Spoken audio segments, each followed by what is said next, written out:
ಆತ್ಮೀಯರೇ, ತಮಗೆಲ್ಲ ಅನಂತ ಶರಣು ಶರಣಾರ್ಥಿಗಳು. ಪ್ರತಿಯೊಂದು ಧರ್ಮದ ಪುಣ್ಯಕ್ಷೇತ್ರಗಳಲ್ಲಿ ನಾವು ನಂಬಿಕೆಗಳನ್ನು ಇಟ್ಕೊಂಡು ಇರ್ತೇವೆ.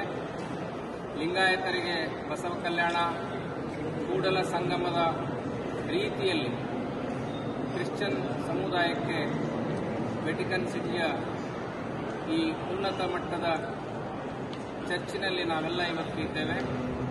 ಪರಮ ಪೂಜ್ಯ ಸಾಣೇಹಳ್ಳಿಯ ಡಾಕ್ಟರ್ ಪಂಡಿತಾರಾಧ್ಯ ಶಿವಾಚಾರ್ಯರ ಸಾನ್ನಿಧ್ಯದಲ್ಲಿ 50 ಜನರ ತಂಡ ಈ ಪ್ರದೇಶದಲ್ಲಿ ಇರುವುದೇ ಒಂದು ಆಧ್ಯಾತ್ಮಿಕ ರೋಮಾಂಚನಕಾರಿ ಸಂಗತಿ ಎಂದೇ ನಾವು ಭಾವಿಸಬೇಕಾಗುತ್ತದೆ. ಈ ಹಿನ್ನೆಲೆಯಲ್ಲಿ ಪರಮ ಪೂಜ್ಯರ ಒಂದೆರಡು ಆಶೀರ್ವಾಚನದ ನುಡಿಗಳ ನಂತರ ಒಂದು ಸಾಮೂಹಿಕ ಪ್ರಾರ್ಥನೆಯನ್ನು ನಾವು ಕೈಕೊಂಡು ಲಿಂಗಾಯತರು ಸಾಮರಸ್ಯ, ಧಾರ್ಮಿಕ ಸಮಾನತೆ, ಭ್ರಾತೃತ್ವ ಹೀಗೆ ಹಲವು ಸಕಾರಾತ್ಮಕ ಆಯಾಮಗಳಲ್ಲಿ ತಮ್ಮ ಹೆಗ್ಗಳಿಕೆಯನ್ನು ಕಾಪಾಡಿಕೊಂಡಂತೆ ನಾವು ಅದನ್ನು ಇಡೀ ಜಗತ್ತಿಗೆ ಈ ಅದ್ಭುತ ಜಾತ್ಯತೀತ ಸಂದೇಶವನ್ನು ರವಾನಿಸೋಣ. ಶರಣು ಶರಣಾರ್ಥಿ.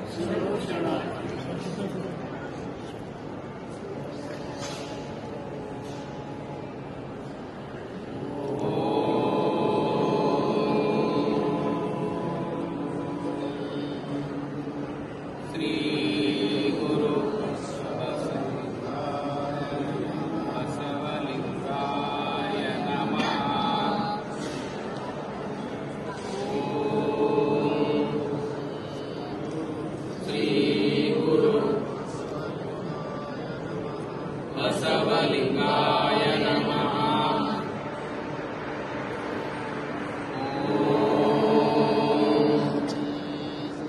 ಶ್ರೀ ಗುರು ಬಸವಲಿಂಗಾಯ ನಮಃ. ಇವನಾರವ ಇವನಾರವ ಇವನಾರವ ಎಂದೆನಿಸಲಿರಯ್ಯ. ಇವನಮ್ಮವ ಇವನಮ್ಮವ ಇವನಮ್ಮವ ಎಂದೆನಿಸಯ್ಯ.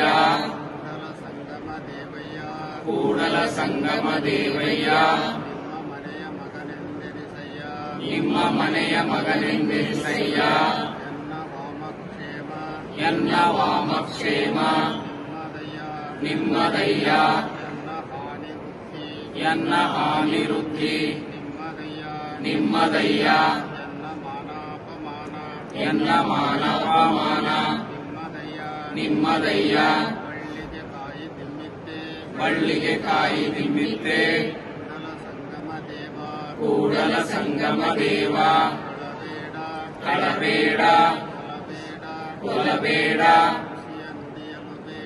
ಖುಷಿಯ ನುಡಿಯಲು ಬೇಡ. ಮುನಿಯಬೇಡ ಅನ್ಯರಿಗೆ ಅಸಹ್ಯ ಪಡಬೇಡ. ತನ್ನ ಬಣ್ಣಿಸಬೇಡ ಇದಿರ ಹಳಿಯಲು ಬೇಡ. ಇದೇ ಅಂತರಂಗ ಶುದ್ಧಿ ಇದೇ ಬಹಿರಂಗ ಶುದ್ಧಿ. ಇದೇ ನಮ್ಮ ಕೂಡಲ ಸಂಗಮ ದೇವರನ್ನು ಒಲಿಸುವ ಪರಿ. ಜಯವಿಲ್ಲದ ಧರ್ಮ ಅದೇ ಉದಯ. ದಯವೇ ಬೇಕು ಸಕಲ ಪ್ರಾಣಿಗಳೆಲ್ಲರಲ್ಲಿ. ಓಂ ಶ್ರೀ ಗುರು ಬಸವಲಿಂಗಾಯ ನಮಃ.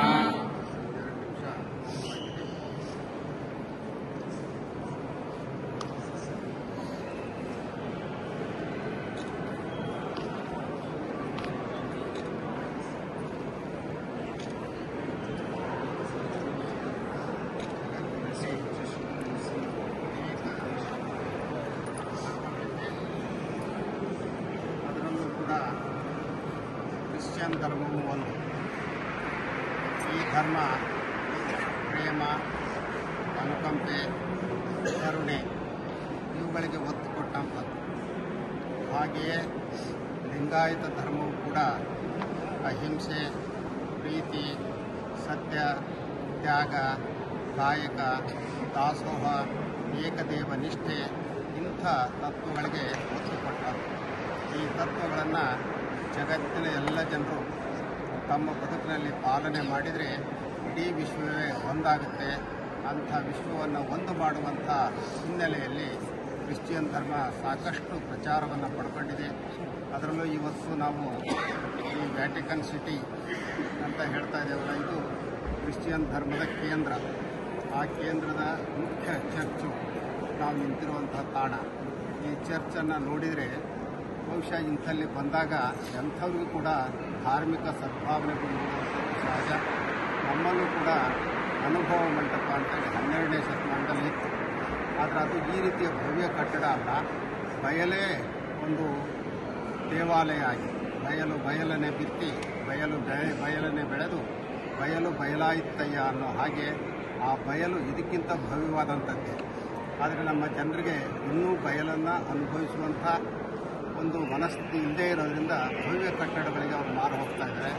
ನಮ್ಮ ದೃಷ್ಟಿಯಲ್ಲಿ ಭವ್ಯ ಕಟ್ಟಡಗಳಿಗಿಂತ 12ನೇ ಶತಮಾನದಲ್ಲಿ ಅನುಭವ ಮಂಟಪ ಅಂತ ಹೇಳಿ ಬಯಲಿನಲ್ಲೇ ಅವರು ಸಂವಾದವನ್ನು ಮಾಡ್ತಾ ಇದ್ರಲ್ಲ, ಅದು ಬಹಳ ಶ್ರೇಷ್ಠವಾದಂಥದ್ದು ಅನ್ನೋದು ನಮ್ಮ ಭಾವನೆ.